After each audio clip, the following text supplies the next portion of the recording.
Okay. Hello and welcome to everyone in our audience. With us today, we have M.K. Robert, a French-Canadian writer who grew up in Montreal with an affinity for paranormal and historical romance.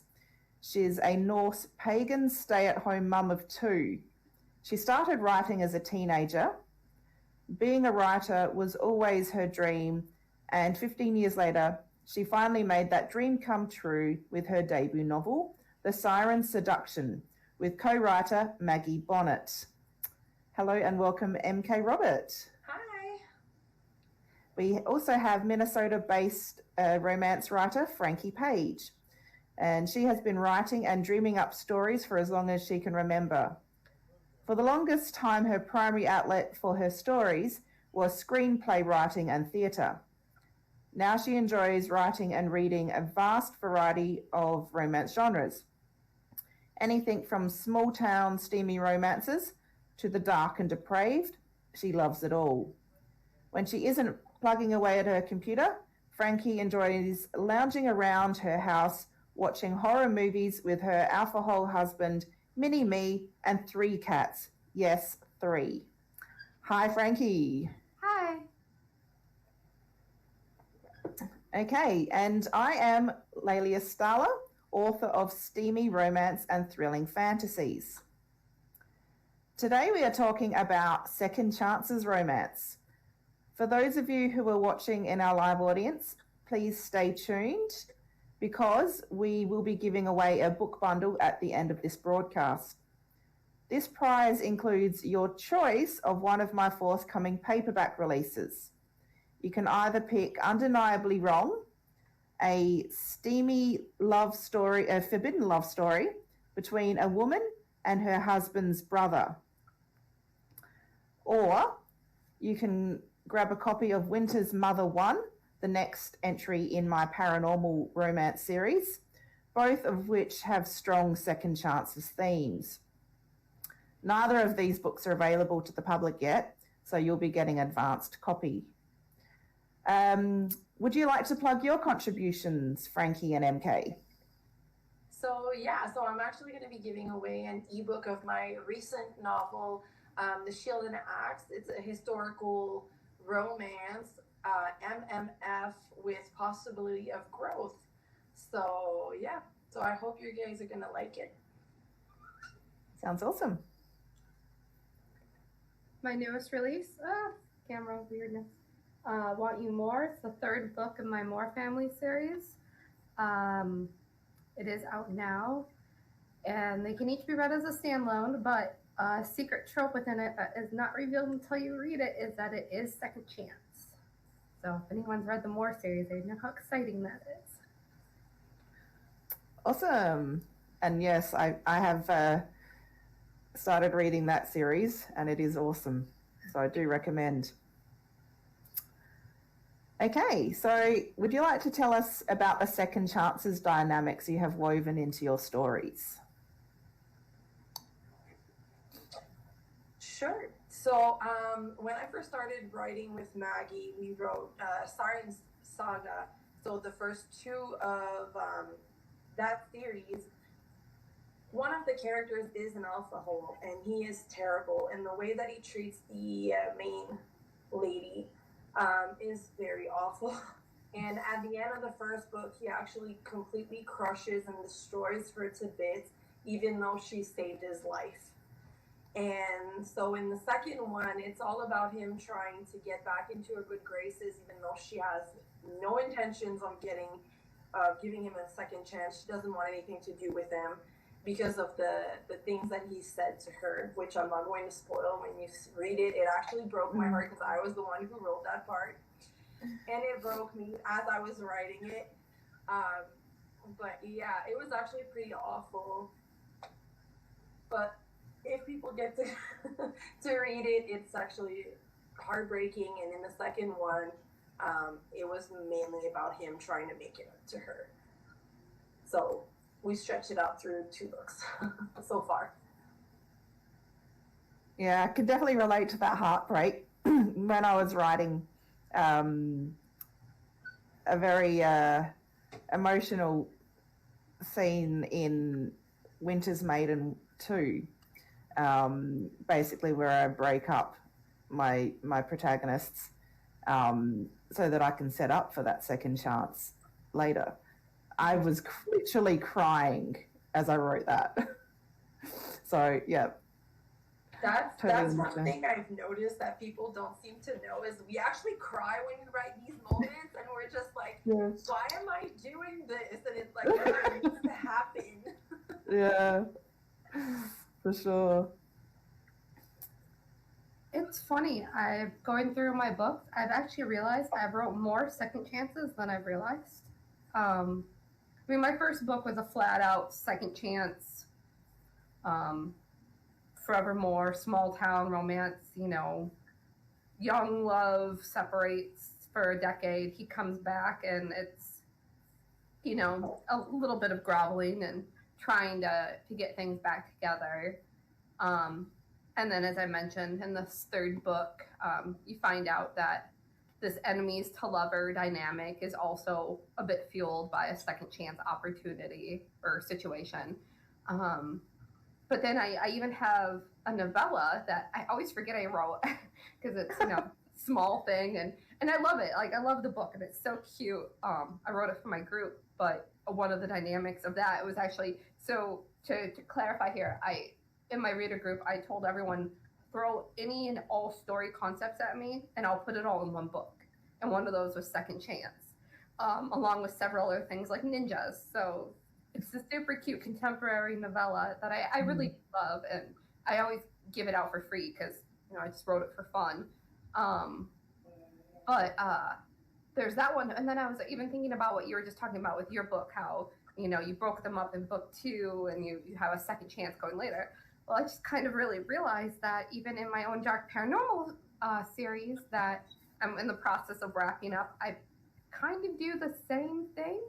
So we've got a love triangle and a mix of second chance. I don't know if I want to call the first dynamic second chance. I feel like a second chance, and we can probably discuss it later, but there's so many different definitions of it, and I don't know if there's, you know, missed opportunity counts, but we can talk about that later. But yeah, I realized that there's potentially 1, if not 2, second chance dynamics in it. So apparently I really like writing it, and I just forget that I do.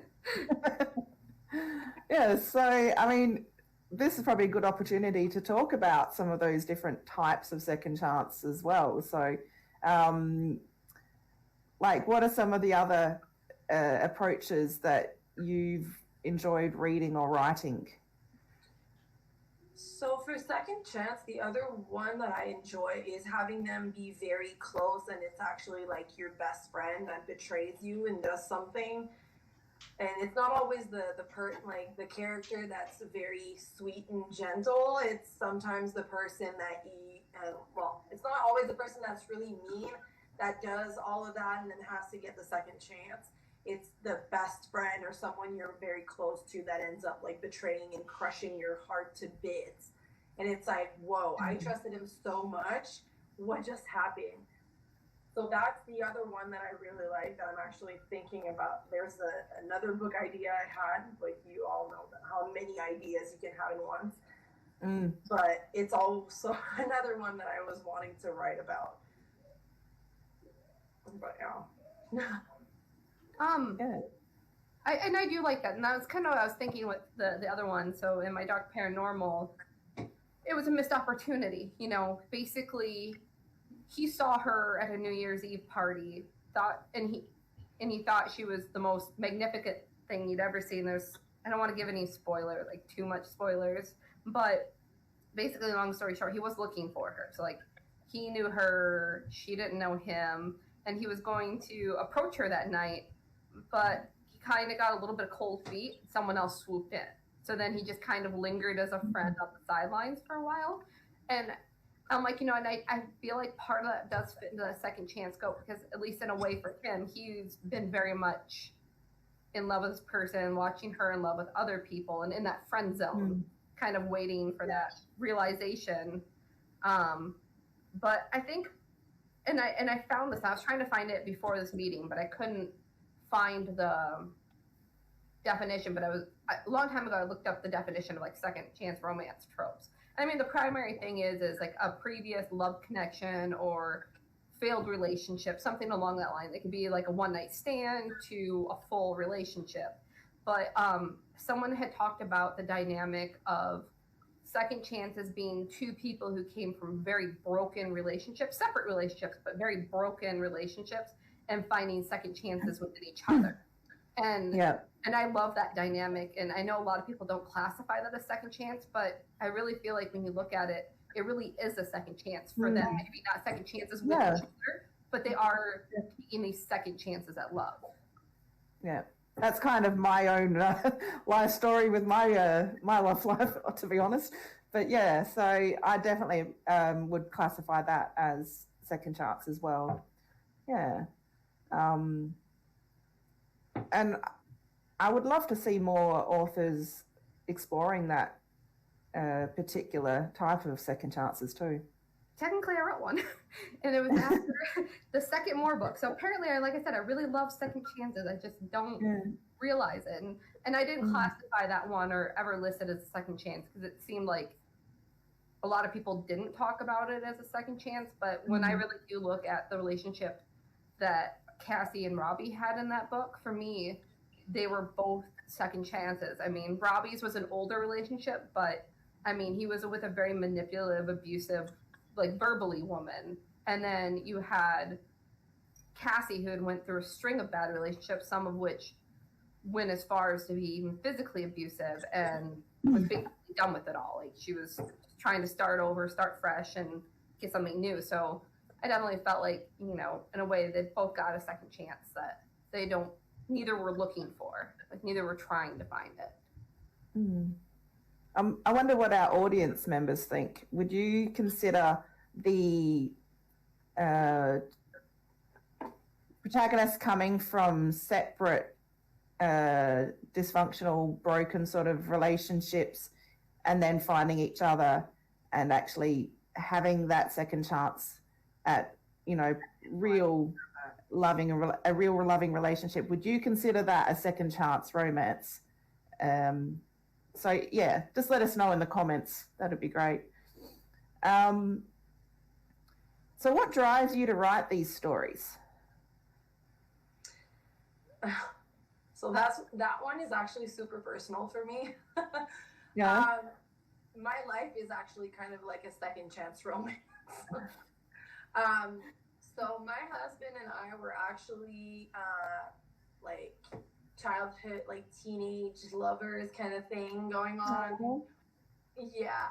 So we were kind of like, we started dating when we were 15 and 16, and we broke up twice because you know how it is when you're teenagers. There's no way you're mature enough for a relationship.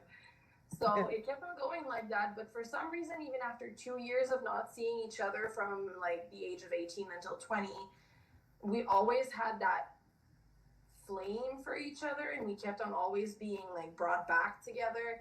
And when I turned 20, there was this party where we were supposed to go at, and I had no ride. I was supposed to have a ride, but the ride canceled last minute. So he ended up offering to come and give me a ride. And I mean, that's a lot because I live 45 minutes away from where the party was. So the fact that he actually wanted to come all the way over to my place, come and pick me up and bring me all the way back where he was living was a big deal. That's like an hour and a half of driving just for me.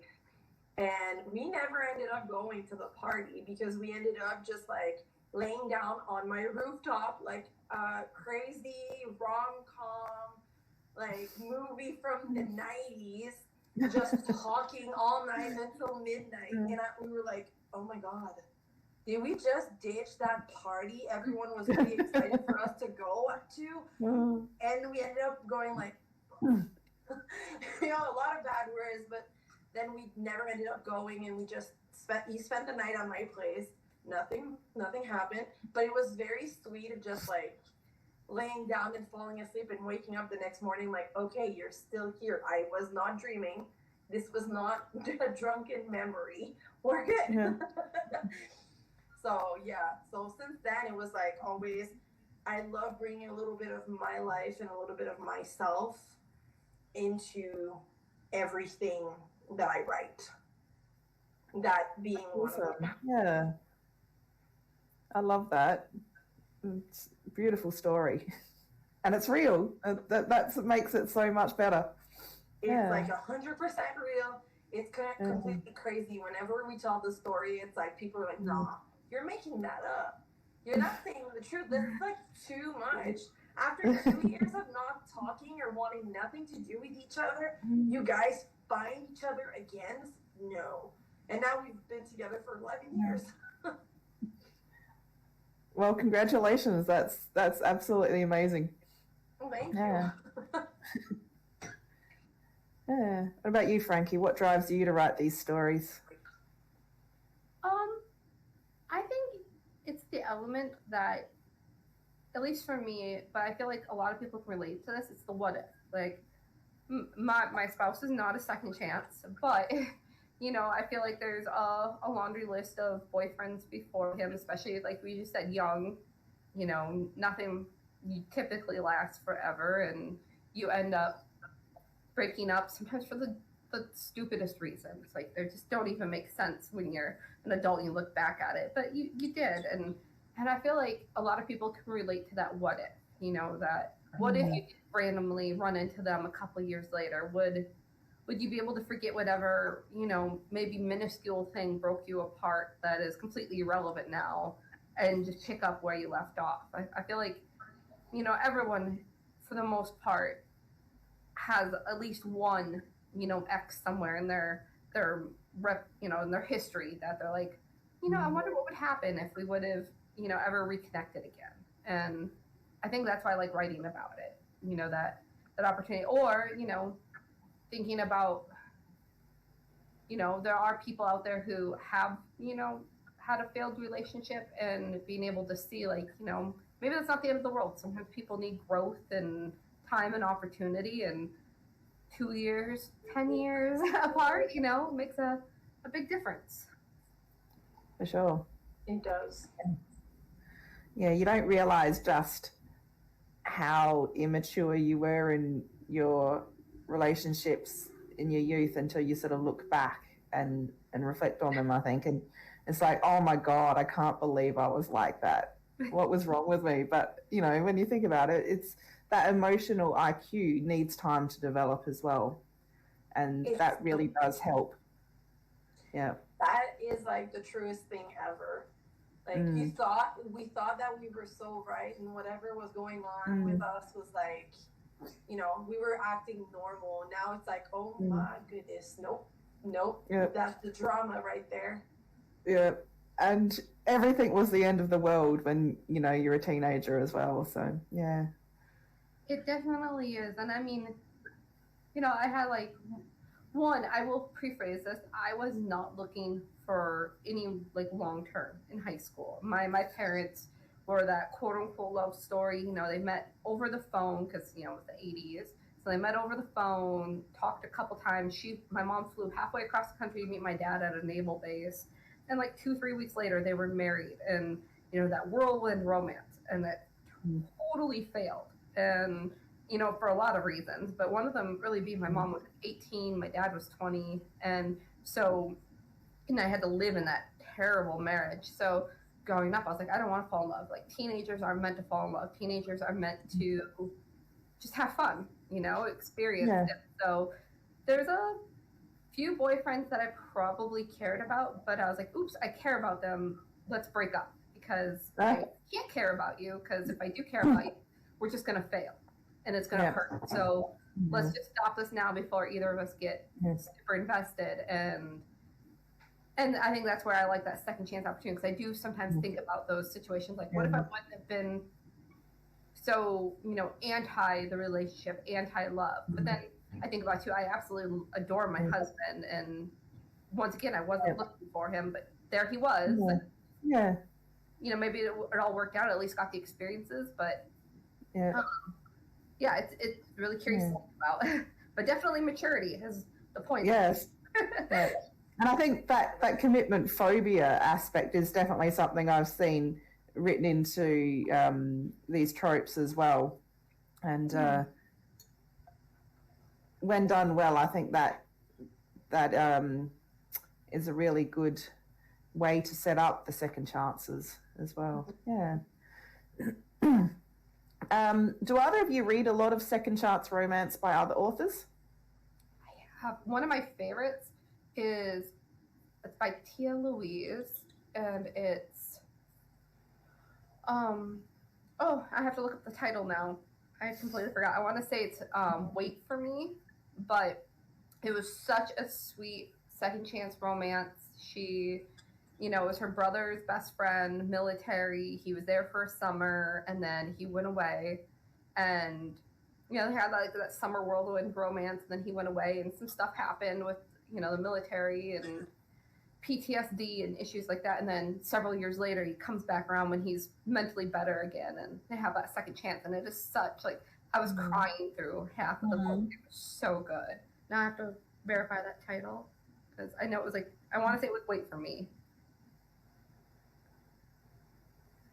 Yep, Wait for Me was the title, and it's such a good book. It was probably one of my first second chances I wrote, and I was immediately hooked after that, looking for more books within that trope.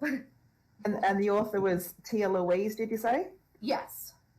How do you spell Louise? Is it Louise? Yep, Louise.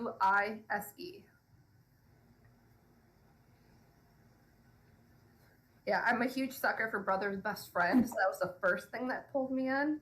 And then it was Second Chance, and then I was like, oh my god, there's so many tropes in this book that I didn't even know I was into until now. And such a great book. It was one of honestly the first romance books I had read when I was starting to read romance a few years ago, and it was my first second chance one that I can really remember, and I absolutely loved it. I strongly recommend.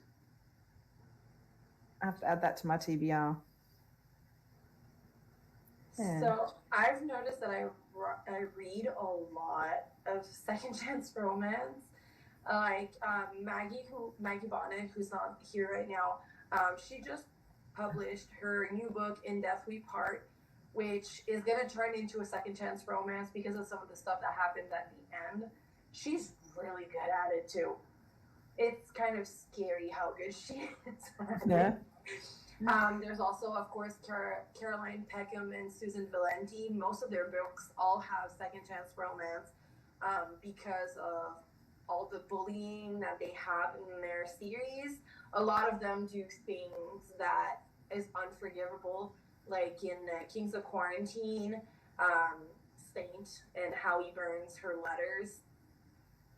Those were letters from her sister before she died. So it's so it's really heartbreaking, and you're like, how is she ever going to love that POS? But the sisters are amazing at it. And the other one is also the Bridgerton series, because like I said, I'm very into historical romance, PNR, all that stuff, where I write contemporary as well. But that Bridgerton series, oh, I haven't read it, but I've watched it, and I love watching that series. Yeah, the show and the books. Yeah. Oh my god, the annoyance with some of these male characters, where you're like, but it's so good because it keeps you on the edge, and you're just waiting for that second chance where it's I accept, and I'm like yes. Yep. So that's just a few of them. Yeah. I just added it to the comments, but one of my other favorites, and it's once again, I found it because I was looking up Brother's Best Friend, Mr. McHattie by Pippa Grant. I absolutely love that second chance. It's contemporary, enemies to lovers, Brother's Best Friend, second chance, but it's so well written, and there's so much humor within the book. It's hard. I was about to ask it with that title. It sounds like it's a rom-com as well. Yes, and it was super funny. I think what also drew me to that book is the characters. While they were in New York, they were based originally they grew up in Minnesota. So I was immediately like, oh, these are about Minnesotans. This is so great. And and then it hit all these other buckets. And then after that, I totally binge binge read pretty much all of Pippa Grant books that she had out at the time, and I've kept current since then. But yes, definitely for a contemporary fun read, I strongly recommend that book as well. No tears for that one. If you want tears, go for Wait for Me. Mr. McCarty, if you want some good laughs. Yep. Yeah, I don't read enough rom-com, I don't think, like, because my reading tends towards the darker stuff. But very occasionally, I think I need to just break up all that darkness with the good laugh. So It's nice. Be a good one for that. I love dark romances. Like, if you look at my bookshelves, I'd say it's 85% all dark romances, but having that break in there for just some refreshing, it's so nice. Like, I think that's even why I can't write just dark. I have to write both. I need to get both outlets satisfied, because then otherwise I end up writing really funny rom-com-y jokes in my dark romance that don't belong there. Really dark scenes in my romantic comedies that don't fit there either. So I don't know, like sometimes it's good to just even break that complete bleak mood in your own stuff with a little bit of humor. It's a stress relief. Remove the anxiety for a few seconds. Yeah. Yeah. What was it? I read, not Second Chance, but I read the Cruel Black Heart series by Candace Wondrak, and I read it in like 2.5 days. I basically locked myself in my room for a weekend, and I read the whole 4 books, and oh my gosh, I was like dead inside when I was done. Like, it was a really good book, and it's not like super sad, but a lot of the point of view is written in the point of view of a very mentally unstable person, and it was a reverse harem of serial killer. So you can imagine the psyche of all these characters. And it wasn't like Joker Harley dynamic. We're talking like really true, deep mental issues. So reading in that first person perspective, those 4 books for an entire weekend and nothing else, locked in my room. Yeah, when I came out of that, I was like, I need humor and laughter in my life. I need something to spark some life back into me, because I feel pretty dead inside. Like, I love these books and I want to read them again, but my heart needs, some injection of some sort into it, so it'll be. Yeah. I feel nothing. Yeah, I get that. Definitely get that. Mm-hmm. Yeah.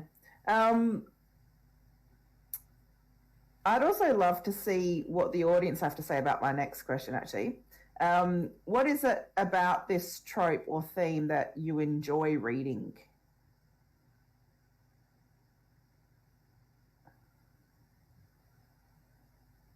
So take your writer's hat off for a moment and put your reader's hat on. So like I said, that trope really resonates with me because it kind of represents my life. So it's nice to know that there's like a little bit of me in the stories that I read. And I like having I don't know why, and it's going to sound very weird, but I like having my heart stomped on. Someone stomps on my heart and I'm crying. I'm like, this is a beautiful story. I love it. And it's like, it makes no sense. But to me, it's like, if I read about something that's heart crushing, but it's not happening to me for real, I'm okay with that. So I'm crying for something else and it's not mine. It's not for me. So that's one of the reasons I really love it. And I think also it can get really spicy and really sexy because I don't know like how to explain it really well, but like when you want someone so much but you can't be together, and then suddenly like you have that chance to get back together, it's like all this pent up spicy we're just gonna call it spicy moments where it's been years that it's been years that you've been wanting this person, and finally you have it. So that scene usually gets to be like humongous and you're just like, wow. That's really nice. For sure. Oh, the chemistry. Love that good chemistry. Yeah. I think it's also too just that ingrained, like everyone likes, I don't know if this is the right term, but I would say like an underdog story. Like this relationship already failed. It already ended. However it did, it's already over. Mm-hmm. So the fact that two people are able to get past all that, I mean, in my mind, they're getting past two hurdles. They're getting past the hurdle, whatever that original breakup is, plus the hurdle, whatever their life is now. And that to me is probably one of my favorite things about it, is it's like a real champion story. Like they're already starting off, 4 paces behind, and they have so much more to catch up to get to that ending. Whereas when you have first chance encounters that happen within the book with no history, I mean, that they already have a clean slate to work with. Second chance, you have not only your current life drama, but whatever that past trauma was or drama that happened between. And sometimes you have a lot more to forgive or beg or grovel over. And that's always enjoyable to see. Especially the groveling. Yeah, the groveling is always great. And then when they finally get their happy ever after, it's that much more satisfying. Yeah. It really is. Yeah. But I definitely get what you were saying before, MK, about that sort of emotional masochism with reading those heartbreaking stories as well. I think it just made in the end, the reunion of both of them and them getting back together that much more sweet. It's like I got all the horrible taste in my mouth of everything that has happened. And now when it's nice and sweet and something, it's like, this is great. Yeah, more to sink your teeth into. Yeah. Exactly. So we've got one response from our audience here. As a reader, I presume it's the same for writers. Second chance tropes allow someone to play what if and maybe experience some closure with an old relationship that some forgotten part of the broken soul still harbors some hope for. That's beautifully said. Thank you, Jason. Yeah. Yeah. I have to agree. It's true. Very much true. So, we'll come back to that one if anyone else in the audience wants to jump in with an answer. But in the meantime, I thought, especially since MK's already mentioned spice, it'd be a good time to ask how you would rate your own books on the heat gauge, where 1 is mild sexual references and 5 is lots of smut. I'm going to go with a 4 to 5. I'm more on the 6.5 when Maggie is involved.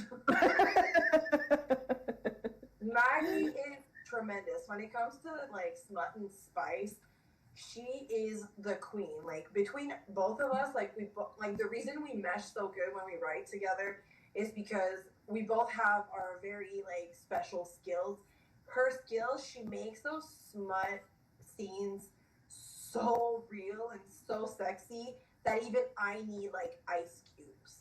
And I'm rereading her chapters and I'm just doing stuff like that, and I'm just like, okay, ice cube down here, just like pack, just like, okay, I need to compress, like I'm just gonna go and cool down. And on my side, it's like, so I learned a lot from Maggie because she's amazing at that.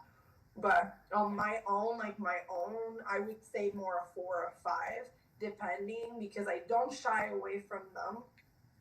But when it's historical romance compared to PNR, it's quite different. Because unless it's Bridgerton. I mean, but that's the thing. Like what I found is like in PNR, there are words and stuff that you're like okay to do because it's still like in nowadays time. Back then, there's a lot of words they didn't use, and you have to find what they used back then to make it accurate. Because if not, then you have all these people telling you like that is not accurate, and I'm like, okay, the accuracy, I need to put that in there. But that's fair. Yeah. I received, I think, a 5 for the Shield and Axe. It's the 5 on the heat scale for that one. Yeah. So yeah, it's pretty hot.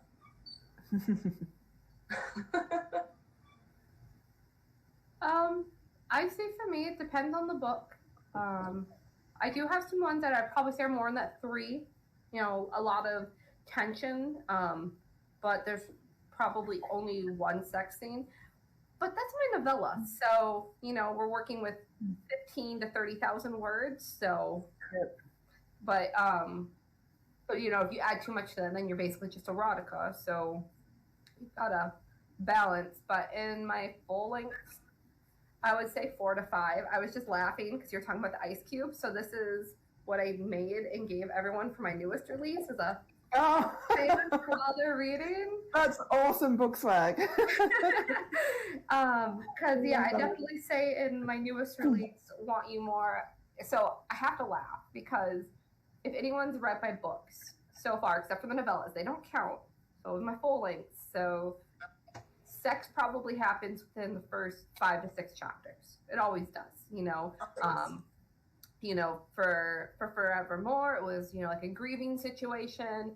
Expecting More was an accidental pregnancy trope, so you kind of had to have that sex early on. But my first slow burn is my enemies to lover, that everyone's the self-proclaimed town sex god, and I had people must be like, are they gonna have sex? When are they gonna have sex? When they do, it's gonna be big. And it was pure chaos and completely messy, and I won't give any spoilers on it because you got to read it organically to enjoy how filthy that entire scene was. And I do mean filthy, but I'm like, as soon as that happens, though, as soon as that floodgate is opened, then it's like, whoa, we get into some crazy stuff. But yeah, I definitely say 4 to 5. I definitely don't shy away. I guess I do have a couple like implied or closed scenes where it's just at that point of, it's just unnecessary. Like I have probably like 6 or 7 scenes in my book. So, might as well just call it good. But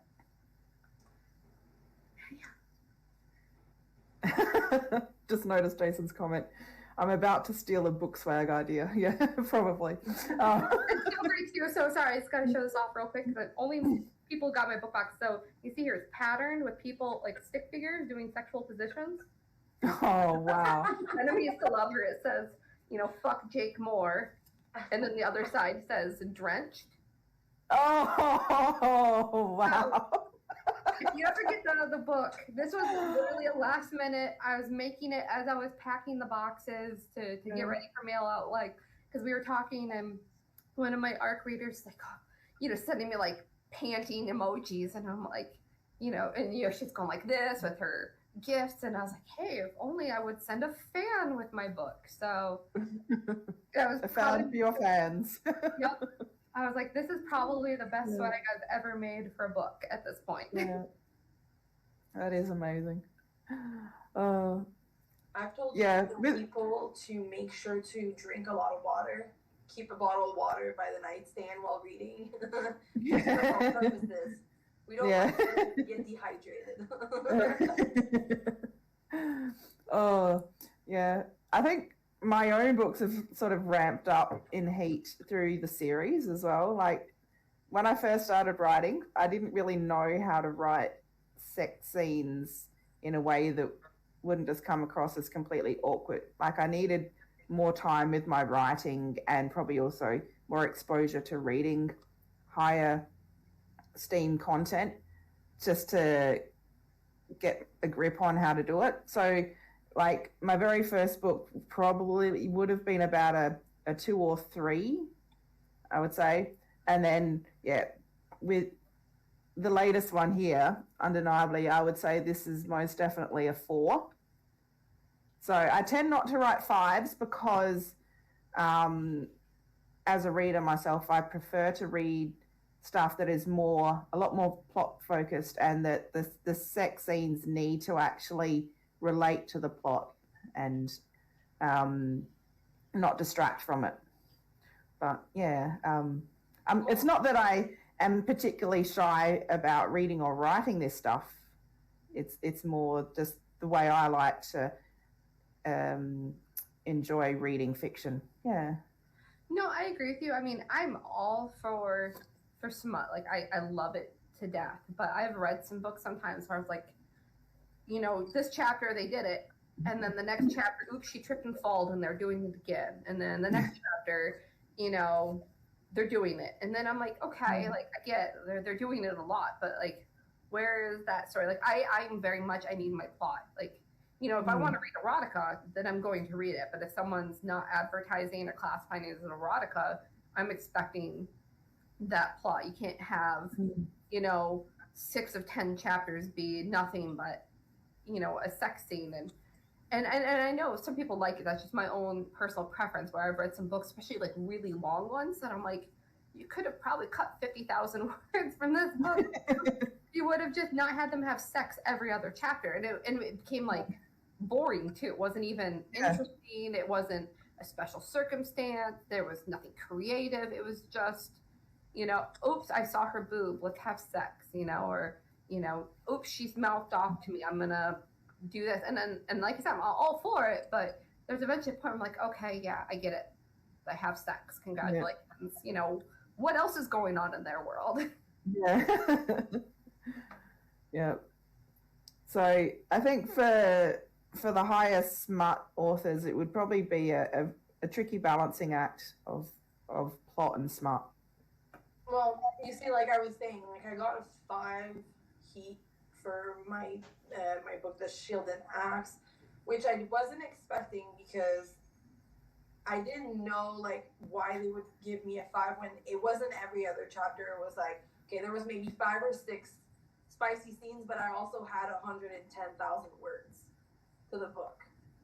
So there was a lot of plot to it. And it was like, I made a lot of plot and then just added sex scenes to like certain chapters. I'm like, okay, it would fit there because, you know, it happens in real life. That's how it happens. Like, it fits, you know? But, like, that's one thing I didn't want. Like, there are war scenes in my book because, I mean, Vikings, so there's bound to be some war and fighting. And it would have been weird if, like, in the middle of all these people dying and fighting each other, then they stop and start doing it. That would have been like, why? Like, you're almost break dying. the orgy time. You're almost dying this day. I can't. I just need you. Like, okay. Well, and I do think, like, with my recent release, like I said, I would say that this is my first slower burn, since the first sex scene doesn't happen until about 50% way through the book, which is very unlike me for a full-length novel. But when it does happen, there's quite a bit afterwards, but it, you know, like I said, it fits. There's some that I kind of gloss over, imply that happened, or, you know, kind of mention, but I don't go through every single one of them, because part of this is like a forced proximity kind of like time frame. Mm-hmm. But what I also feel that a lot of people don't appreciate in or think about sometimes when they're talking about smut or high heat is that sexual tension. That I have to say, sometimes I can get way more heated from that just pure tension between the two characters. Yes. They actually do it. And so while, like, you know, the first actual, you know, we're going to do it scene is until like 50% through, up until that 50%, it is a lot of like, give me that fan and some ice cubes, because they want to do it so bad and they're not going to, and they need to, and they're thinking about it. They're just, the room is so thick with tension that you can't even breathe, and you're in your room, you're like, I can't breathe either. And I think that can definitely take a book that from a 4 to a 5 in a heartbeat, because then when you do finally get to those scenes, even if there's only a handful of them, they mean so much more, because it's like a relief at that point. Like, oh, we're finally getting it. Yes. Do love good slow burn sexual tension build up. It's my absolute favorite. I love it's different. medium burn. Yeah, I would say I'm usually fast to medium burn, and I've read a couple slow burns, and And I'm always like at a point, like pulling on my hair, like just do it already. Like, it's done. You both want to, and they're good books, but yeah, I'm just like so frustrated usually by the end. But yeah, a good medium burn is always nice, because I love fast burns, because come on, let's just get to it. But then at the same time, I can appreciate a true medium, and slow burn is very new for me. That, like I said, I think it really also depends on the author too, because there are some authors who, like, that slow burn for me is like, it's great, it's beautiful, it's that torture that I didn't even realize I wanted. And then for others, it's like, okay, come on, I get it, like, let's get there. They're ready. I feel like they're ready at this point. I know I am. Yeah. I've read some books that are fantastic, and it was like at some point, like, okay, we're 3 books in, where's the smut? Like, I know it's coming. There was a ton of teasing that was very, like, obviously detailed teasing, but it's like, give me the thing, just give it all to me. Give it all. Like, I'm tired of waiting for 3. That's 3 books in, and I'm just tired of it. Yeah. But sometimes I think you can set up a good slow burn with, like, the second chances, and combine that with friends to lovers. Like, what I've done with the Winter's Magic series is have, my female protagonist has other love interests earlier on in the series. And so the main relationship that builds between, basically between Alana and Brendan, it's over a longer time period throughout the series. So you still get a bit of that, like, smut early on in the series with her other love interests, but it doesn't mean quite so much as when she eventually gets together with Brendan. So, yeah. And then in the next book, so in book 4, basically, Winter's Mother 2, I do actually have a war going on, MK, but the characters who aren't on the battlefield are locked up in a sort of cabin fever environment. So that's how I get around having that alongside the war. That's different. See, yeah. In the Shield and Axe, my girl character is, like, has been tortured, so she's beaten the heck up. And she's trying to flee the castle. So, like, that would have been kind of weird to stop with one of the main male character and be like, yeah, okay, let's do it here in the hallway made of stone, in the cold, while I'm suffering from all these wounds. Yeah. Like, that's fair, yeah. I know that. I'm sure some authors are able to make it work, but not me. It really depends on a scenario, and like I said, I would agree in that situation. I wouldn't, if you put it in there, I would read it and be like, this seems like it's forced to make a point, like, or just to put in there. Whereas, like, so, like, I even have that problem in my trilogy from the 3rd book. I won't give any spoilers, but let's just say that the story plot at this point, the situation that they're in, them having, relations doesn't make sense for what's going on in the story. But I didn't want to have, like, these 2 kind of high steamy books and then have the 3rd one be, like, practically clean romance, because I would feel cheated. So it gets into that creativity. So dreams are a great way to break that in there. So, like, dreams, fantasy, daydreaming,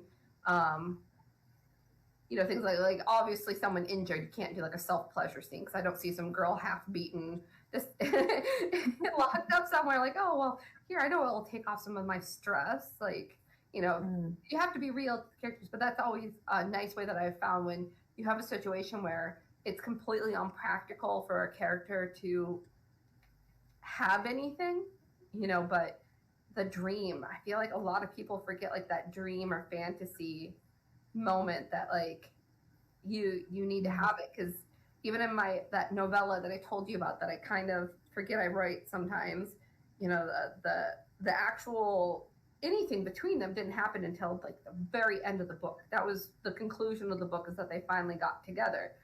But I didn't want it to be like this super clean romance either, because that's not what I write. So dream, there's a fantasy, there's a dream, there's just a thought. I'm like, you can do whatever because it's a dream, as long as it makes sense and it fits in the story. It's like, yes, bam, you get something in there without having to like force your characters together when it's not naturally ready for them or a time for them. So yeah, I love playing with dreams as well. And in paranormal, you can even play with dream magic, which is something I've started doing. that's Where you actually have story. like magic users can actually plant dreams in other characters' minds and or invade their dreams, that sort of thing. I love doing that. Yeah, my situation is demon. So demon and, you know, some connection that way, that it works really well in the world, that it made sense. I'm like, these characters can't be together right now, so how am I going to have them together though? Like, because they need to have some sort of interaction, even just talking, you know, how are we going to do that? And yes, dreams, it's a great thing, especially in paranormal. Yeah, for sure. I need to take a very short break for personal reasons. I'll leave the two of you to just keep chatting for a bit and entertain our audience, if that's all right. And I'll be right back. All right.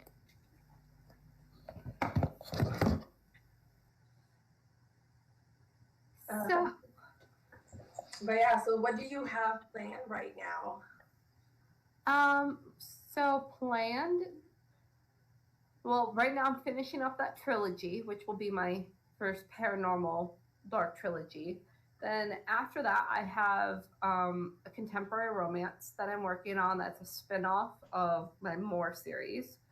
Then I have a couple dark romances in the works that are that are like contemporary dark romances, so non-paranormal. I've got one that's a serial killer, and then one that's I'm trying to think the best way to word it, but you know, just basically a girl selling her virginity and it ends up being to the wrong guy situation. Oh, that's really cool. Yeah, I'm excited about that one. That might be actually right after my my next planned contemporary release, because it's part of an anthology, or like a collection, not really an anthology. It's basically we're all writing books under the subject of sex sells. So the theme within the books is that there's some sort of like, you know, sell for sex or something of that nature. So that's where the selling virginity comes into play. And then I have a contemporary romance I'm really excited for. That's going to be a second chance. That's basically you know, a childhood or young love, used to write letters to each other type situation, and then eventually, you know, got older, drifted apart, and basically she just moves in with her new fiance and finds all the letters that they used to write to each other, like all his letters, and she decides to write him a letter like, you know, I was just thinking about you, wondering how you are. Do you think about me? And then he gets this letter and he's like, you know, oh, hell no. Like, you don't get to move on. And I'm pretty excited for that one. That's going to be exciting. It's so hot, too. It really is. And I'm so excited about it. Because I'm like, I even when I told my editor, I'm like, I have a contemporary romance work in progress.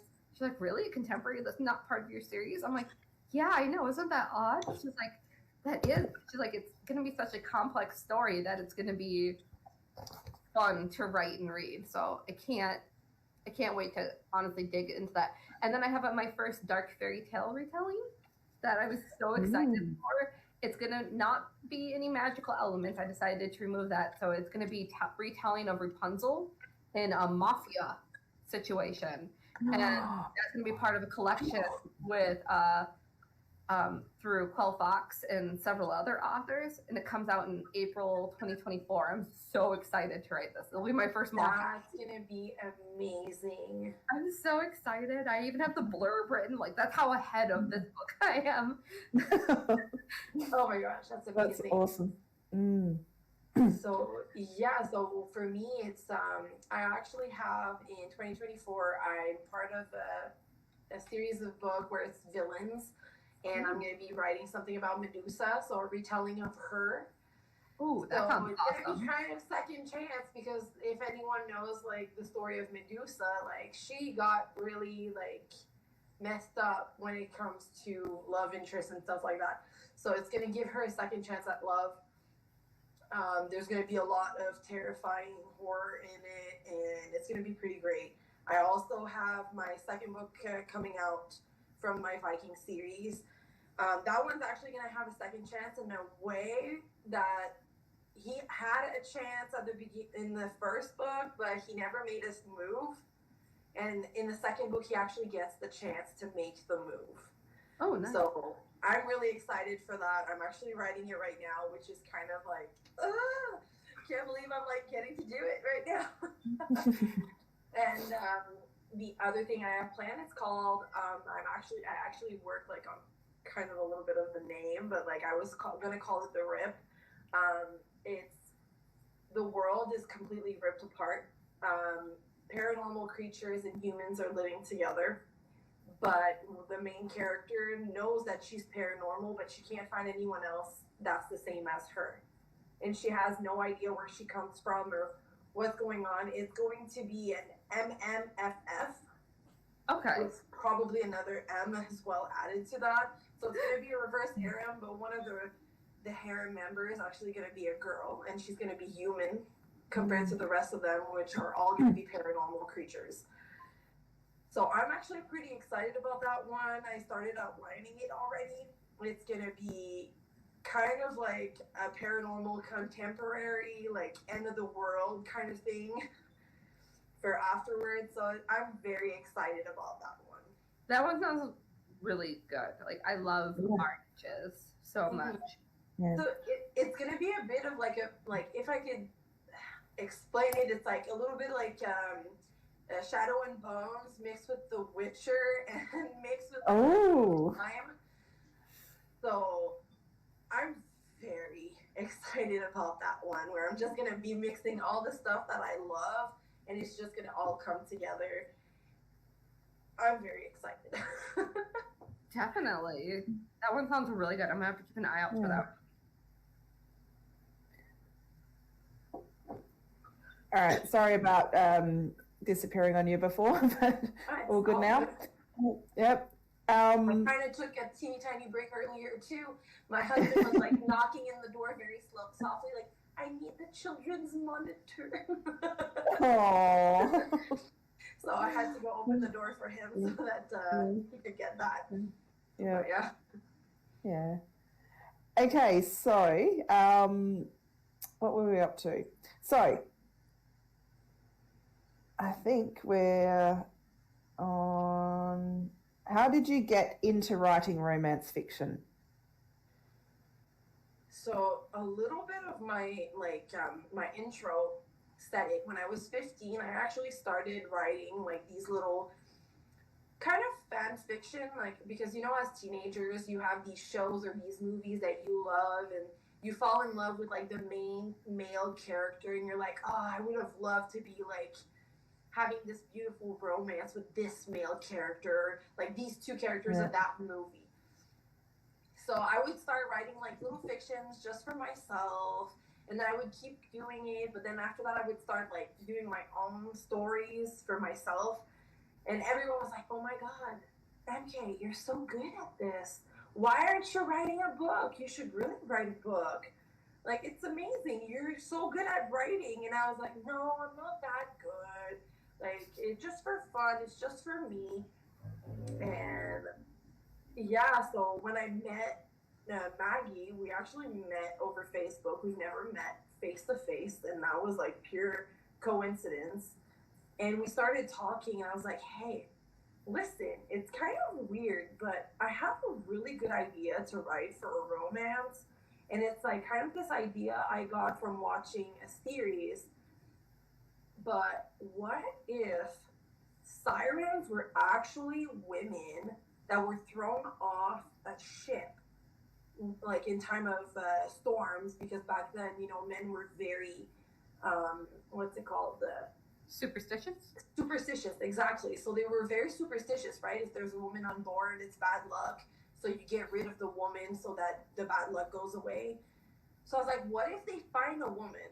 The woman is told that she has to get off the ship. So she's thrown overboard, but rope is tied around her legs with an anchor so that she can't like swim back to the top. And then she gets transformed into a siren because of how angry she is that she got murdered. And I told her that, and she's like, that's a really good idea. We should write it. And when she said we should write it, I'm like, wait, you want to write this with me? You really do? And then we just started writing it. And I mean, we didn't even promote the story until a month before it came out. We had written the entire thing. We're like, okay, we can put it out, like we can publish it in a month. And we're like, yeah, okay, let's do it. But like we just started writing, and it was really good, and we loved it. And then we started writing the second one. And while we were writing the second one, I started writing my solo, and then Maggie started writing her solo at the same time. And from then on, it was just like, okay, there you go. We have 1,001 ideas to write. We are not running out of any ideas anytime soon. So we just kept on going, and then people started like kind of fangirling. I don't know if you guys have had that, probably. But someone's like, wow, you're one of the most famous persons I've ever talked to. And I'm like, oh my God, no, please don't. Like, I literally write like in my basement. Like, I'm as bad as a 35-year-old man living with his parents. Like, But, like, I just really loved it. And I love like having people commenting on what they found, like how they found my story and the writing. And especially when they go like, oh, your writing was really good when you started, but now the more books you're getting out, your writing gets better and better and better. And I'm just like, yes.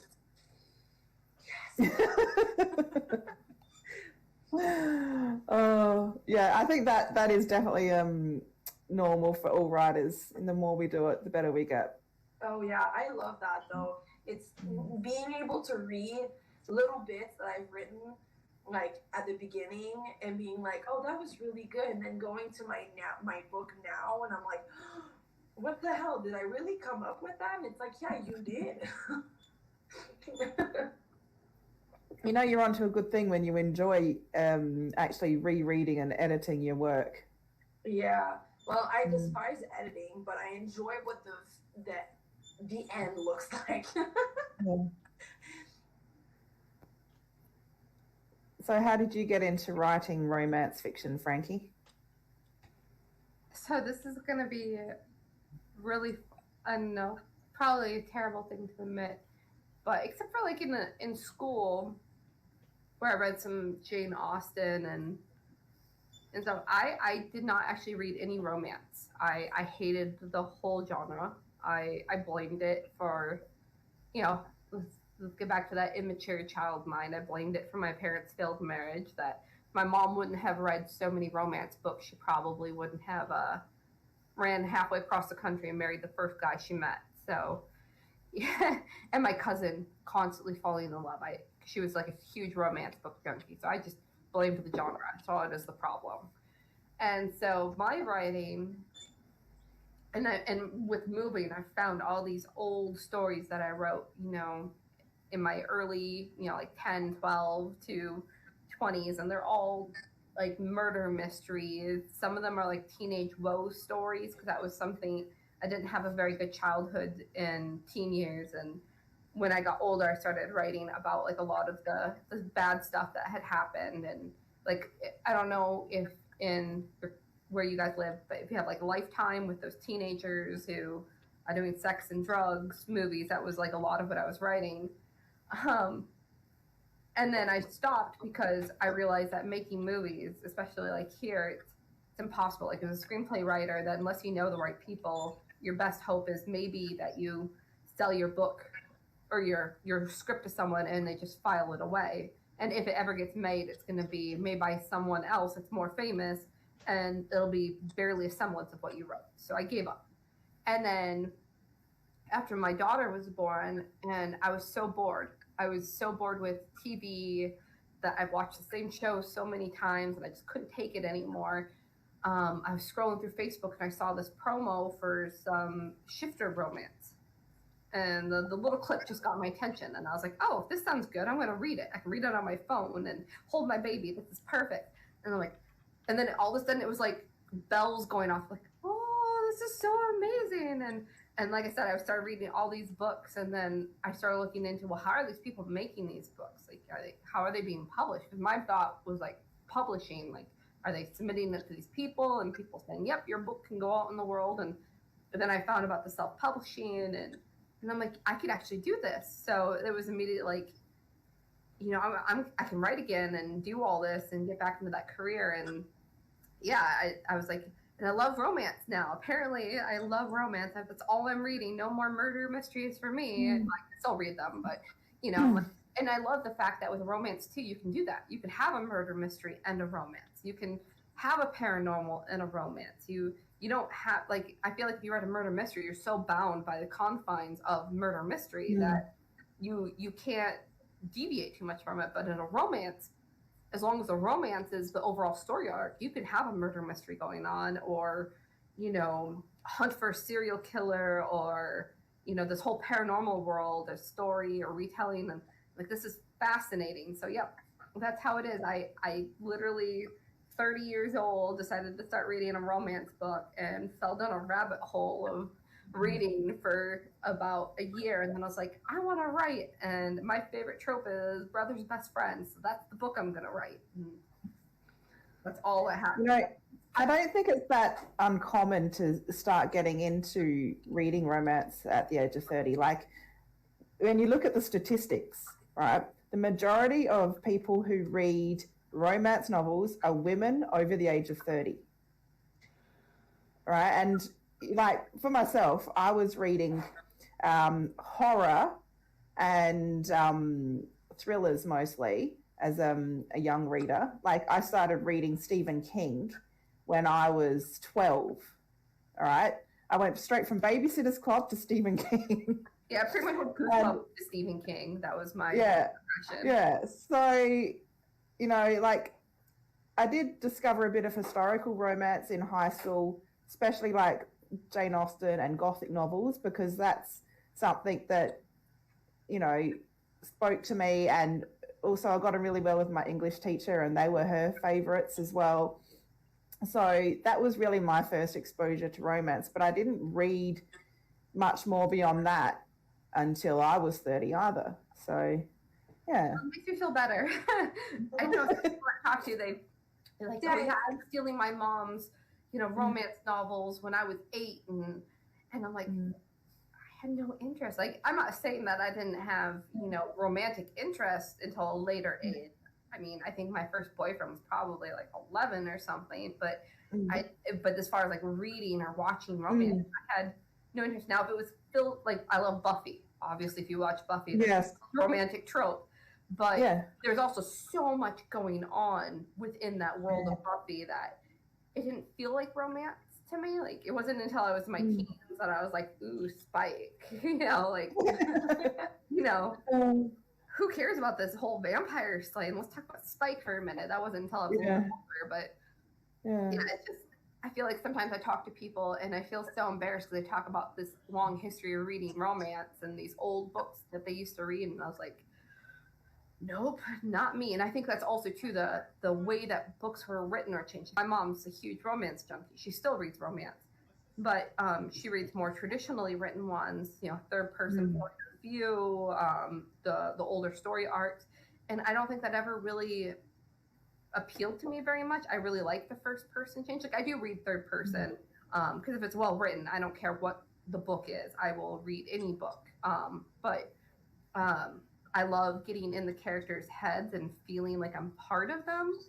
And so I feel like that change of the majority of people writing first person now, I think that also really changed how I felt about the genre too. Also, I think the romance genre has evolved so much, especially with self-publishing. Like there's much darker stuff, there's much steamier stuff. You know, like I still probably wouldn't find a lot of the Mills and Boon style romance my cup of tea. You know, not saying it's not good stuff, but it's just not for me. So I love the way the genre has evolved now. Yeah.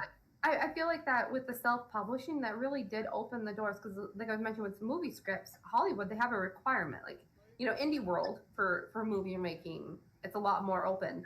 But in Hollywood, and I learned about this in school when we were studying scripts versus how they were originally submitted to how they were finally filmed. And you see how much they change or remove to fit the Hollywood, you know, quality point. Whereas, like, you know, with publishing, at least in some of the traditionals, they have requirements. Your book has to be X. It has to have X. This needs to be where this point turns. You can't do this. You can't do that. In the indie world, though, it's like as long as Amazon or whatever platform you're using doesn't ban you, go at it. You know, the first chapter's sex, great. The last chapter's sex, there's no sex. There's swearing. There's no swearing. Just go for it. Whatever is going to fit your story, do what you want. And I do think that reading, because of where I started reading even myself was on the Radish app. I was reading the serial stories, you know, chapter by chapter. And, you know, a lot of those are independently published. And it wasn't until later that I had come across Amazon and Kindle Unlimited. But yeah, it was just amazing to see like people just doing what they wanted. I think that was also what appealed to me. So that's exactly what I was thinking. I think the whole stigma of romance is because we think back of our mothers and grandmothers reading these little like sappy romance books that didn't have any like sex, but they had innuendos into it, you know, and he peeled back kind of like shadowed it. You know? And that's the thing, like if you think about romance, that's usually the first thing people think of is like that little like the cover of the man shirtless or with like his blouse blowing open, holding the lady like on top of a cliff, like she's, you know, like in these positions that it's like that's not. I don't want a romance. I don't want a relationship like that because that's fake. You know, in our heads, it's like that's fake. We've never seen that happening. The guy needs to be an asshole who begs for free. Exactly. So, and plus, like, what we wanted is like we were raised on stuff like Lord of the Rings, Harry Potter, you know, Star Wars, stuff like that, where there was romance, or like you said, Buffy. And we were raised on that, and there was no like a real life experience for the afterwards as we do, like when we were as growing up in a relationship. There tends to be that happens in a relationship between two adults, you know? So it was like, well, where's that realness? Where's all of that? And when we finally would read a book, like I remember, I think I was 24 the first time I actually read a book like that. It was by Cressley Cole, and it was by pure accident.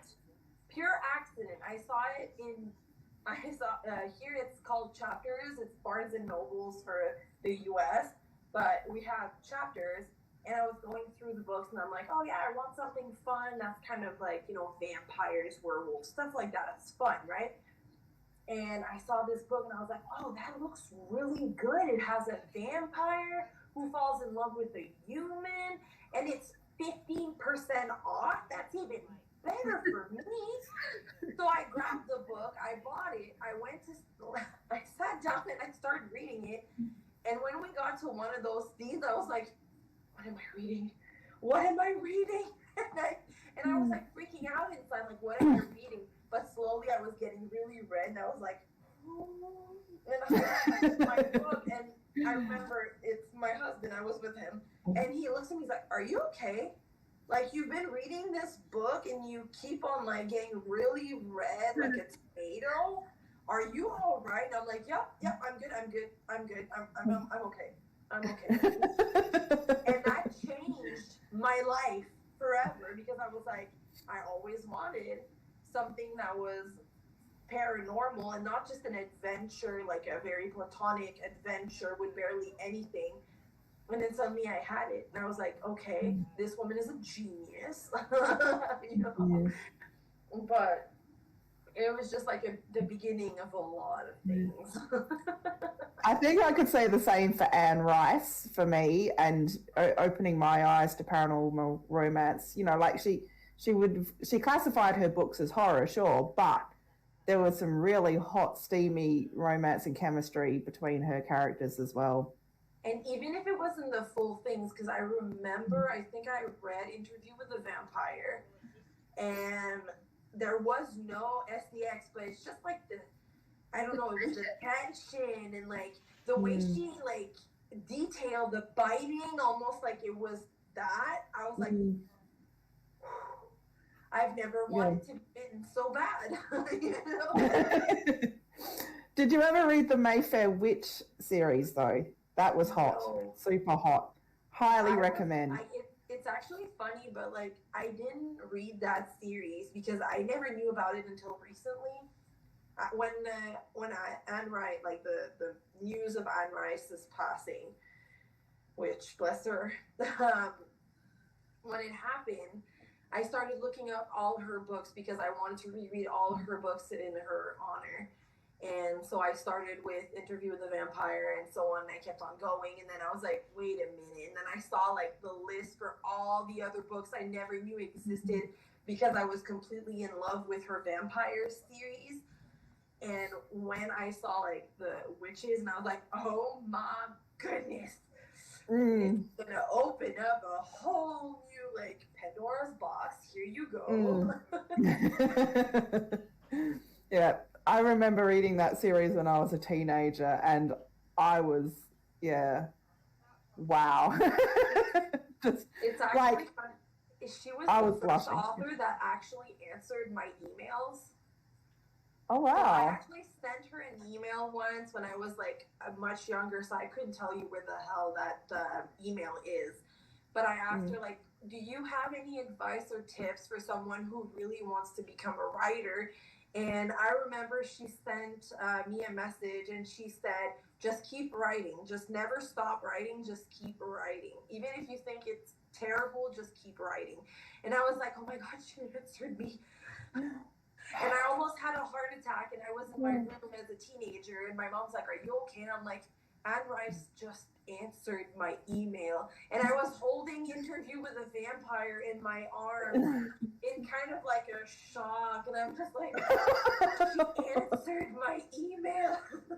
Super fangirl moment, yeah. Super big fangirl moment. My mom was like, okay, that's awesome. But she wasn't getting why it was so much, but like, she should have, because I was so obsessed with her books. I watched the movies on the loop. It was Interview with the Vampire and Queen of the Dam on loop for the movies, and then it was like the books nonstop, and I would be like eating while reading, and it's just like I kept on going like that. And she's like, okay, can you not hold a conversation anymore? But yeah, she was my first big obsession too. But like I said, with the vampires, it never really got to like the sex part because vampires are technically dead and cold, right? So she made it very accurate for that. Yeah. I'm going to open the forum to our audience for questions, although it looks like some of our audience have dropped out now, unfortunately. But just noticed the comment from Heather. I love romance with a lot of violence, i.e. vampire hunting, serial killers. Strong H with an alpha H. Yes. yes, definitely. I absolutely agree with you, Heather. Yeah, I And can't do a weak heroine like the yeah, ditzy, like, oh my gosh, super naive and doesn't understand anything, and walk all over me. Heroines, I can't. I don't yeah, like, and it has to be a good balance too. Like with that strong, I can't have her be, you know, I chew bullets for breakfast strong either. Like it has to be strong, but not overly. Like there's that good balance. mm. Yeah. Yeah. I think flawed characters give you more to work with for sure. But yeah, you want that level of independence in your heroine as well. Yeah. Yeah. That's one of the things with mine is like I love a strong heroine, but at the same time they're not made that way. They have to grow into that, right? And that's what I love. I love growing my heroine from whatever she was at first and making her into something kind of a badass, but not just like the regular kind of kick-ass women that we expect, that they fight, they're like these amazing warriors all of a sudden. I want them to also be like these really grand, kind, compassionate souls that don't take no shit from anyone. Like, even if they can't fight, they don't stand for any disrespect no matter what, and you can't beat them down. That's one of the things I love about that. New panel for you, because I know we won't have time to discuss it. But flawed characters, I definitely think, especially flawed Yes. females, because recently I was talking with another author about flawed females, and we were talking about how the male in a book, he can do anything.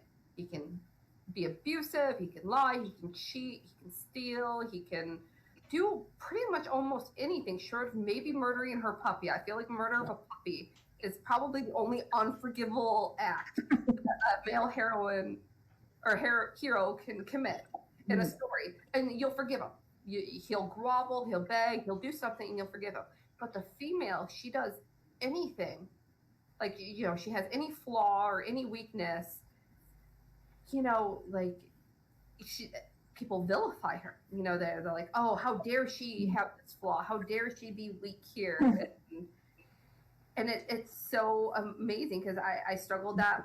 I even had a couple comments, and like I still got good reviews, but even in like Letty from my More series, she's flawed and she's not perfect, and she made mistakes, not cheating mistakes, but she had a bad life and she made some mistakes, and she had to grow to overcome them. But yeah, people were like, oh, I can't believe she did that. How dare she break, poor Jakey's heart? That's no fair. And I'm like, well, what about her? Like, she had her traumas and stuff. So yeah, it would be an interesting panel to discuss flawed female characters specifically. I feel like Yes. it's something a lot of the times we don't do. The female always has to be perfect. And it's funny because females are the primary writers of this genre and the primary readers, and yet we can't forgive ourselves. We're like, nope, we've been perfect from the start. How dare you? Yeah. I will admit I don't shy away from writing flawed female characters, and I write messy, complicated stuff, quite often taboo. Lately, I have veered away from putting my books in the romance genre on Amazon, just so that the people who are very strict about their romance genre reading tropes won't get upset, because like this book here, it's a love story, but it's not a romance. Why? Because the primary character is an adulteress, all right? And I've even got note from the author, trigger warnings, cheating, sexual violence, domestic abuse, miscarriage, and sex scenes, including FF. Okay, and then in my dedication, I've said, this one goes out to anyone who has ever been demonized for falling out of love. No, it is. It's a good thing to have, and I think that's empowering to write too. It's not always perfect. And now I'm gonna have to add that to my TBR. So thank you.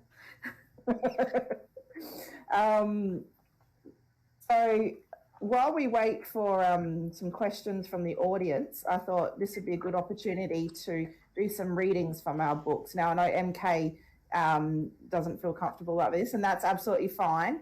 But I believe Frankie has something for us, and I also have a bit from my book to read. Yes, I do. So this is from Want You More, which you can win. So I'll just read part of this chapter.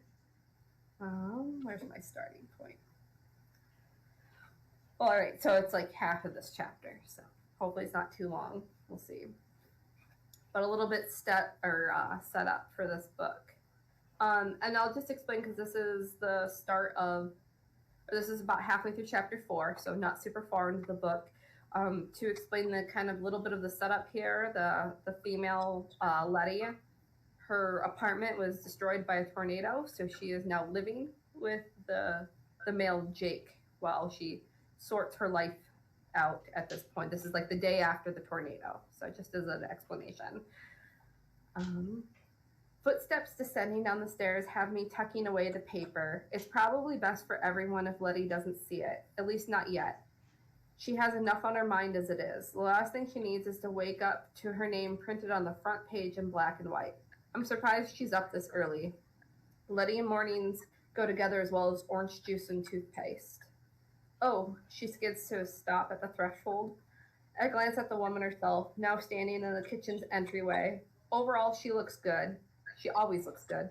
Most of the minor cuts she had are healed and barely visible. Swelling from the gash on her head has reduced significantly. My eyes roam over her toned legs and up towards the hem of the t-shirt she's wearing. My t-shirt, which settles at the middle of her thighs. All my self-restraint fights my sudden urge to tilt my head and determine if she's wearing anything underneath. I gave her a pair of my boxers when we got in last night, but for the life of me, I can't tell if she's wearing them. Bad Jake. I need to stop checking her out. Besides, it isn't like I didn't just see her naked the other day. Granted, I didn't take the time to appreciate it. I was in work mode. Now? Nope. Not now, not ever. Letty is 150% off limits. I'm only checking her out for medical purpose. Yeah, that's right, medical purposes. Fortunately, the girls are supposed to be stopping by today with some essentials for her. I'm not sure how long she's going to need to stay here, but for my fucking sanity, she can't keep walking around half naked in my clothes. The mental reaction I have to her wearing them, smelling like me, is ingrained. It's my natural instincts to flirt, fuck her silly, and mark her as mine. That thought is really confusing because the last thing she'll ever be is mine. Letty is a no-fly zone for my cock. I might do a lot of stupid things, but she'll never be one of them. Yeah, I might be the family's designated man whore. I still despise whoever came up with that damn term, by the way. Man or woman, no one should be given a derogatory label because they enjoy having sex. Regardless, I might be the more promiscuous one in this family, but so far I'm the smartest of us all. Tilly, who's supposed to be the smarter twin, and the almighty and responsible Robbie both ended up in hormone-fueled dazes, which resulted in accidental pregnancies. I still get a good laugh at that. I've probably had more sex than all my siblings combined, yet we don't see any Jake Juniors running around. That's why you can't keep shit pent up. It makes you stupid. They're just lucky they got into these situations with the people they were meant to be with. I shiver at the thought of what would have happened if Robbie had ever gotten his ex-wife Bianca knocked up. Granted, that bitch is so cold, I would be surprised if her eggs were frozen. Nope, I have no doubt this is the typical guy reaction to seeing an attractive chick half naked in this kitchen. It's embedded in our DNA and has absolutely nothing to do with her. It could be anyone else standing here and I'd react the same. And if it comes to where I stick my dick, I'm the wisest more. Still, it doesn't make me hate my natural response any less, mostly the way I don't hate it at all. Morning, I give Letty my brightest grin. She's trying to hide it, but I can sense she's holding on the edge of the cliff that people leap off before making bad choices. If you're hungry, I have some overnight oats in the fridge. There's a ton of fruit. I can whip us up some bacon as well. Her lips stretch into a sad smile. Thanks. I think I'll just stick to coffee and toast. She hesitates before entering the kitchen, gathering her breakfast and taking a seat at the opposite end of the counter furthest from me. Whatever, sweetheart. It's not like I'm thrilled to be stuck around you either. The girls should be over soon, Tilly mentioned, bringing you some essentials, I say between bites. Letty adjusts her ratted hair piled up on top of her head and scrunches her nose in the most adorable way. Nope, not adorable, most annoying way. Good, I really need a shower. I bite my lip and suppress some suggestive comment about us showering together. Fuck, I need one as well. Some cold water to wash away the unwanted erection I have. Casually, I adjust myself. That'd be a start, I tease.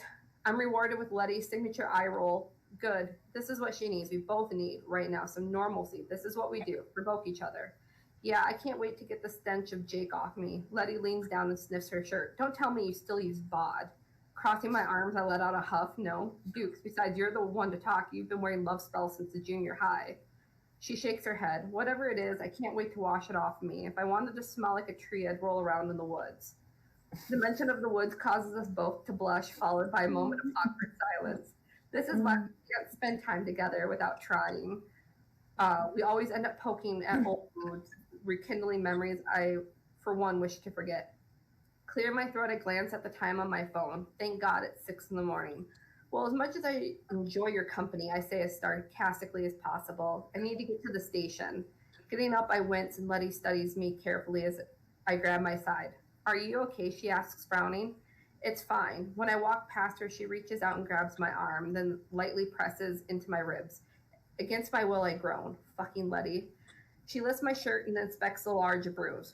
Heat from her hovering fingertips make my skin prickle. Is that because of me? Her voice is riddled with guilt, none of which I want or deserve. Injury is a risk of my job. My hand grips her wrist, pulling her away from me. Being this close to Letty, her scent mixed with mine short-circuits my senses. If I don't walk away, I'll do something we'll both regret. I was doing my job. It has nothing to do with you, I growl before letting go of her to lower my shirt. Don't read too much into it. She holds her wrist to her chest, unshed tears pool in her eyes as she looks away from me and stares down at her coffee. Damn it, I didn't mean to come off like such a dick. I fucking despise the knowledge that she's the only one who can bring this side out of me. Not wanting to risk making things worse, I walk away without another word. It was stupid of me to invite her to stay here. It's exhausting wearing this mask in her presence, but I'll never give her the satisfaction of knowing the pain she's caused. The only girl I've ever given my heart to, tore it to shreds and threw it back in my face. That is so Beautiful, thank you. Thank you. Sorry for my little stuttering things. I confuse sometimes while reading. Like I have to go back and forth. My eyes skip ahead faster than my mouth. That's what mine do too. Totally understand. And pair that with like my big French accent, sometimes I'll miss letters.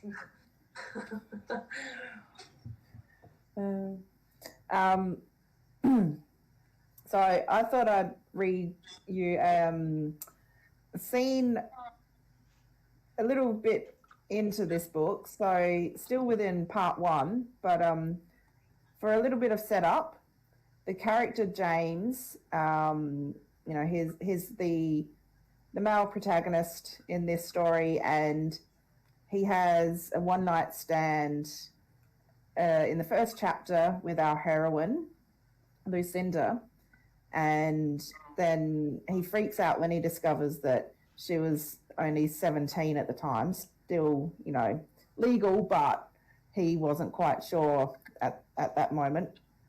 And so they part ways, and then he discovers years later that she's engaged to his brother. And this scene is him at the wedding watching the only woman he's ever had real feelings for get married to his brother. Everything was too damn perfect. Soft white clouds filtered the sunlight without threatening a single drop of rain. Standing between Greg and Troy, James helped Adam greet his wedding guests with sweaty palms.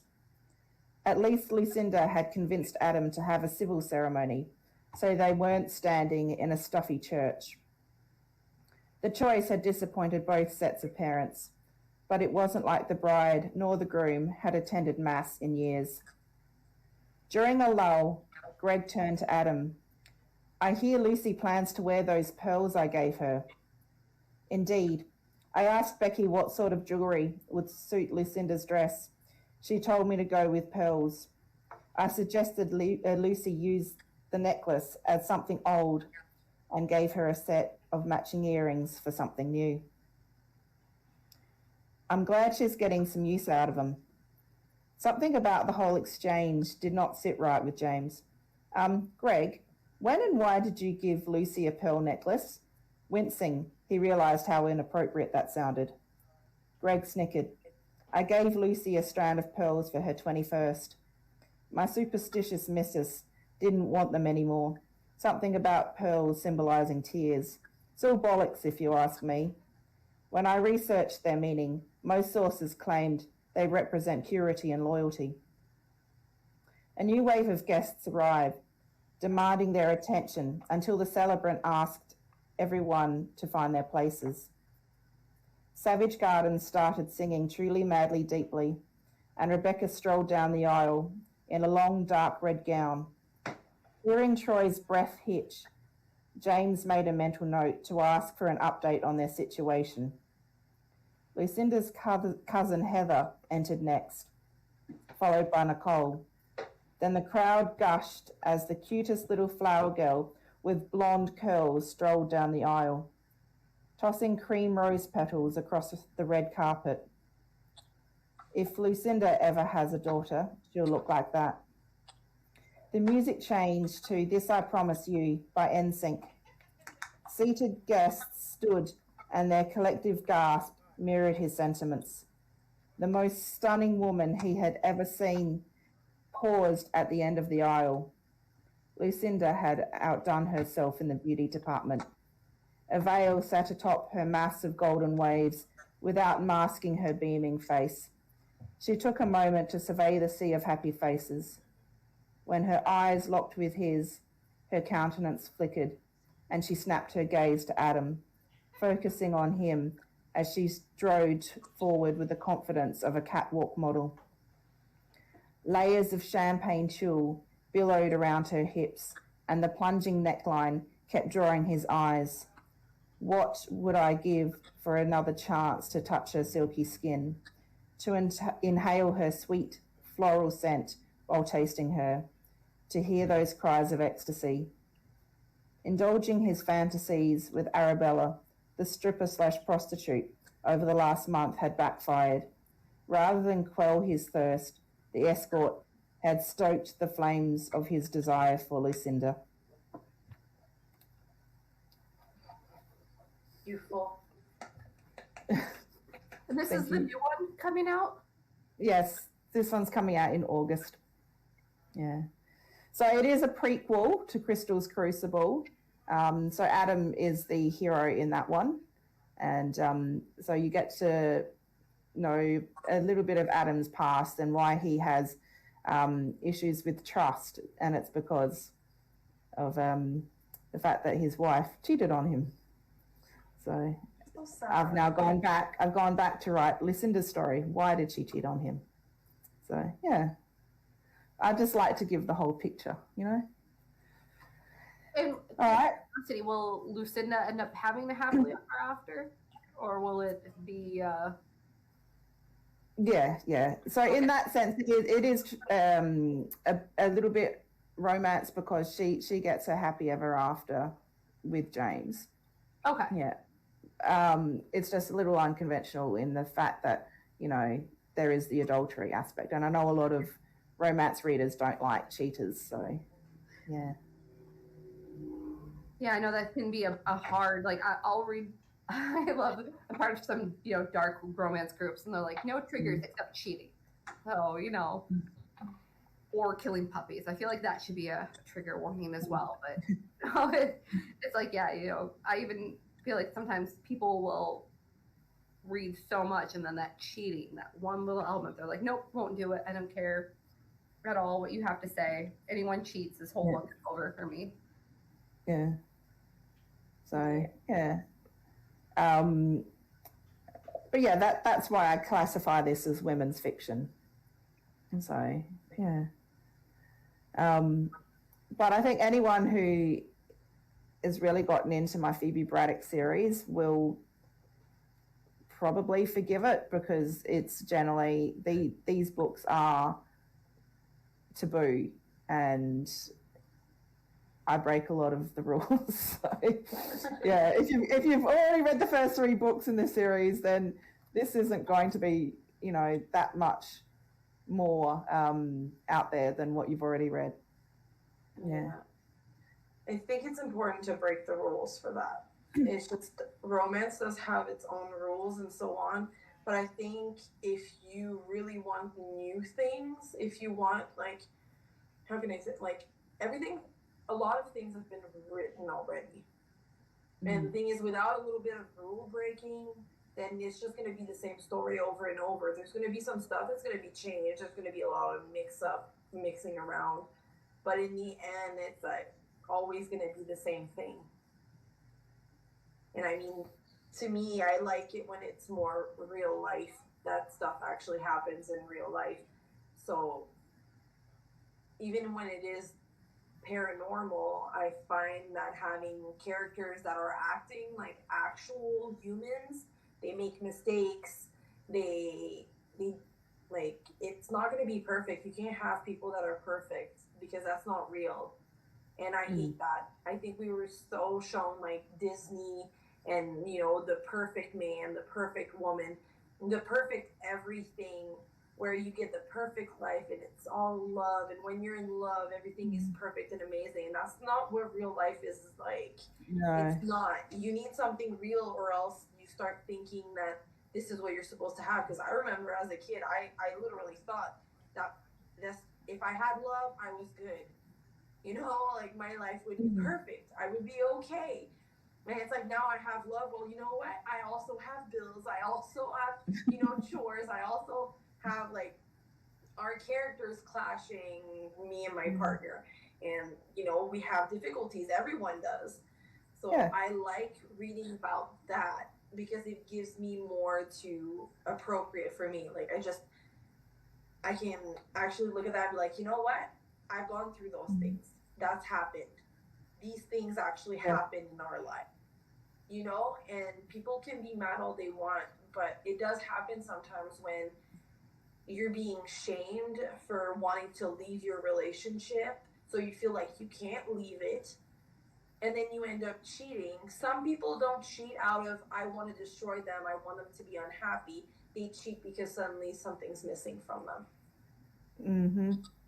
And that's the thing. And I think as a society, we need to start opening our eyes to, like, the stereotypes. And I think it starts with books. The more you read about it, the more you start opening your eyes to things not always being black and white.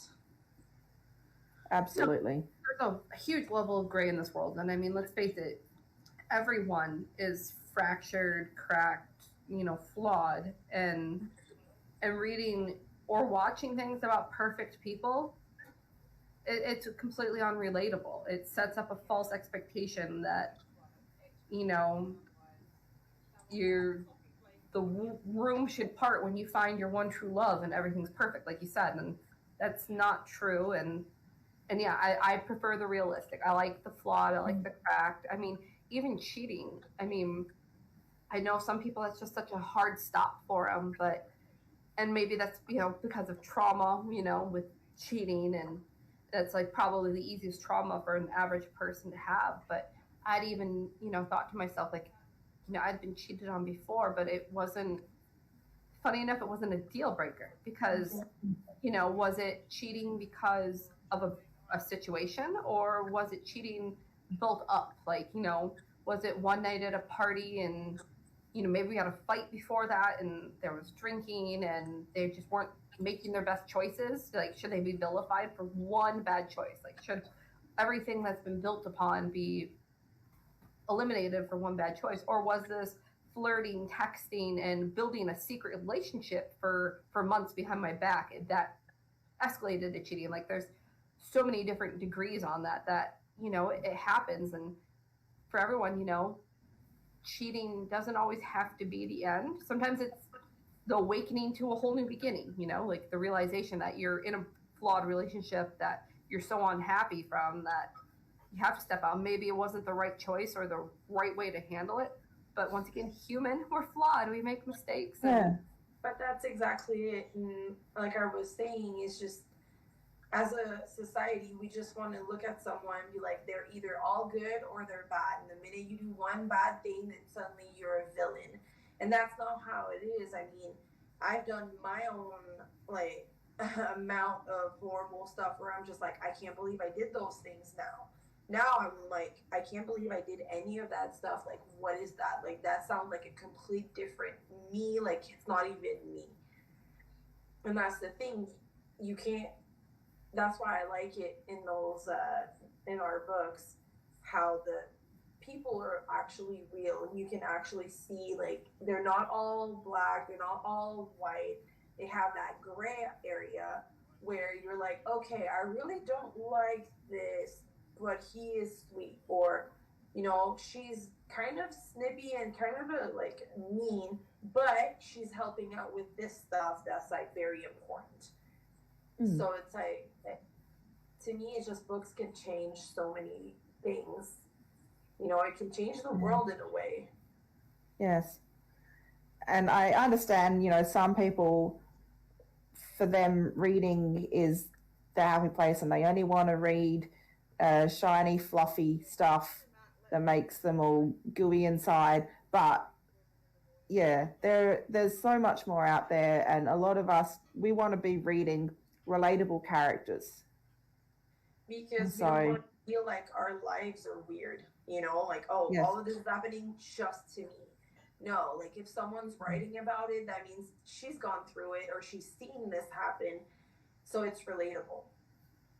Exactly. Yeah. All right. Well, thank you both for this great chat. I put a couple of names in our prize draw. Even I'm not sure if Heather or Brittany are still with us. But yeah, the fact that they've participated, I'll pop them in the prize draw. If anyone else is watching and wants to go in, please speak now. I'm not going to add Jason because Jason is my husband. he's already read this book, and he probably doesn't want to be winning a bunch of romance novels because it's generally not his genre. But yeah, so if there is anyone else still watching that wants to enter the prize draw, please quickly comment now, otherwise you will miss out.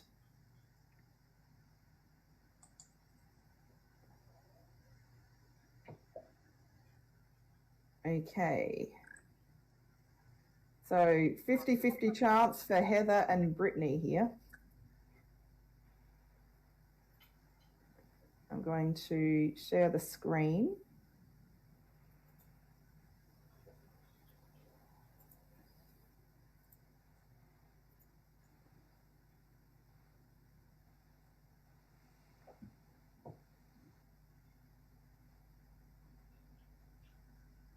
All right, here we go.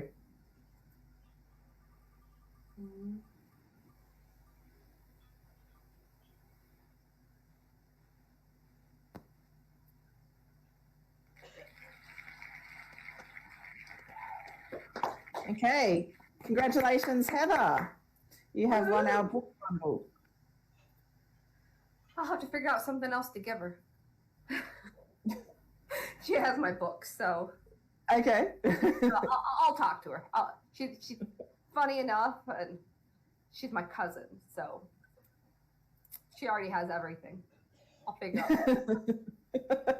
I'll give her reprints of my new cover. I'll give her something. Yeah. Does she already have your fan? Yeah, she got one of my boxes.